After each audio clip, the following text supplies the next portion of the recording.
तो हम आ चुके हैं अपने फर्स्ट यूट्यूब वीडियो पर और हम बात करने वाले हैं आज छत्रपति शिवाजी महाराज के बारे में।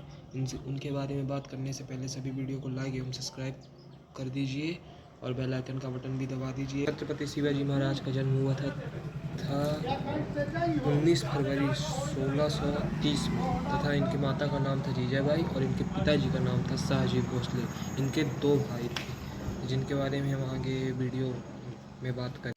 छत्रपति शिवाजी महाराज की जो माता जी थी वो एक धार्मिक महिला थी। छत्रपति शिवाजी महाराज जी की जो शिक्षा थी वो वहीं पर उनके दादा साहेब गौड़देव की निगरानी में की। इन्हें धार्मिक, राजनीतिक और जंग की शिक्षा दी गई थी, शत्रुओं से लड़ने की शिक्षा दी गई थी, या तो फिर यह भी कह सकते हैं कि उन्हें अस्त्र शस्त्र चलाने सिखाए गए थे, घुड़सवारी सिखाई गई थी। छत्रपति शिवाजी महाराज 15 वर्ष की आयु से युद्ध लड़ना शुरू कर दिया था। इन्होंने 15 वर्ष की आयु में या लगभग सन 1645 ईस्वी में तोराना के किलों में कब्जा किया था। छत्रपति शिवाजी महाराज के बारे में कुछ ऐसी जानकारियाँ निकल के आई हैं जो कि हमारे इतिहास में बहुत कम ही बताई जाती। छत्रपति शिवाजी महाराज के 2 भाई थे। एक का नाम था शाहजी संभाजी भोसले जो कि छत्रपति शिवाजी महाराज के बड़े भाई थे, और एक का नाम था वेंकोजी भोसले जो कि छत्रपति शिवाजी महाराज के सौतेले भाई थे। शाहजी भोसले का देहांत शायद किसी युद्ध में हो गया था। वेंकोजी भोसले छत्रपति शिवाजी महाराज के सौतेले भाई थे और वर्तमान में तमिलनाडु में तंजावर ऐसा कोई एरिया है यहाँ के मराठा साम्राज्य के संस्थापक ने उन्हीं सन 1664-65 की बात है या ऐसे ही 65 की कि छत्रपति शिवाजी महाराज के पिताजी शाहजी भोसले जी का किसी बीमारी के कारण उनका देहांत हो गया। कुछ लोगों का मानना ये भी है कि उनकी बेंगलोर में उनकी मृत्यु हुई थी। कुछ का मानना है कि जिंदगी किले की लड़ाई के बीच उनकी युद्ध के बीच उनकी मृत्यु हुई थी। इसका कोई अभी पुख्ता सबूत नहीं आया, पर यही माना जाता है इसी में कुछ न कुछ हुआ था। इसके बाद से छत्रपति शिवाजी महाराज का राज्याभिषेक होता है और छत्रपति शिवाजी महाराज मराठा साम्राज्य का आगे दायित्व अपने हाथ उठाते।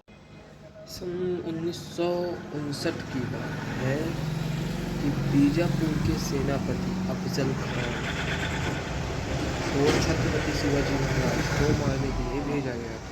उन्होंने एक योजना बनाई। छत्रपति शिवाजी महाराज को एक सुनसान जगह पे मिलने को बुलाया, जैसे जंगलों के बीच ऐसी जगह में सुनसान जगह में मिलने को बुलाया। छत्रपति शिवाजी महाराज उसकी ये योजना समझ रहे थे और तो उसने उन्हें बुलाया कि आइए मिलते हैं, सल्तनत की बातें करेंगे, क्योंकि अफजल खान को छत्रपति शिवाजी महाराज को मारने के लिए भेजा गया था। तो छत्रपति शिवाजी महाराज ने फिर उसे मिलने का उसका प्रस्ताव स्वीकार किया और मिलने गए। वो मिलने गए तो चूँकि वो उन्हें पता था कि ये कुछ ना कुछ अलग करेगा, तो अपने हाथों में अंगूठी में उन्होंने ऐसे अनार बार रखा था कि वो सीधे ऐसे भोंका सीधा फट जाए, नुकीले तलवार टाइप की, वैसे ही छेले तैन बने थे। उन्होंने उसे पहना, अफजल खान से मिलने गए। अफजल खान ने धोखे से उन्हें मारने की कोशिश की, क्योंकि शिवाजी महाराज उसकी चाल को समझ रहे थे, इसलिए उन्होंने कवच पहना हुआ था। तो छत्रपति शिवाजी महाराज ने जैसे ही उसने छत्रपति शिवाजी महाराज को मारने की कोशिश की तो शिवाजी ने कवच के कारण बच गए और उन्होंने उसे उसी पल अपने कूलर से लगा कर उसका सीना फाड़ दिया। छत्रपति शिवाजी महाराज की मृत्यु 3 अप्रैल 1680 में हुई थी, जो कि रायगढ़ में हुई थी, जो कि मराठा साम्राज्य की राजधानी मानी जाती है थी। अब भी होगी। रायगढ़ का किला है, बहुत ही बड़ा किला है, बहुत ही फेमस किला है। आप सब एक बार वहाँ जाके के विज़िट जरूर करिए, घूमिए। तो हमारे देश में ऐसे बहुत सारे योद्धा रहे हैं छत्रपति शिवाजी महाराज जैसे, जो कि बहुत सारी जगहों पर मुग़लों को मारा, अंग्रेज़ों को निकाला, मारा। इन सब के बारे में हम आपको जानकारी देते रहेंगे। वीडियो को लाइक करें, सब्सक्राइब करें और बेल आइकन का बटन जरूर दबाएं।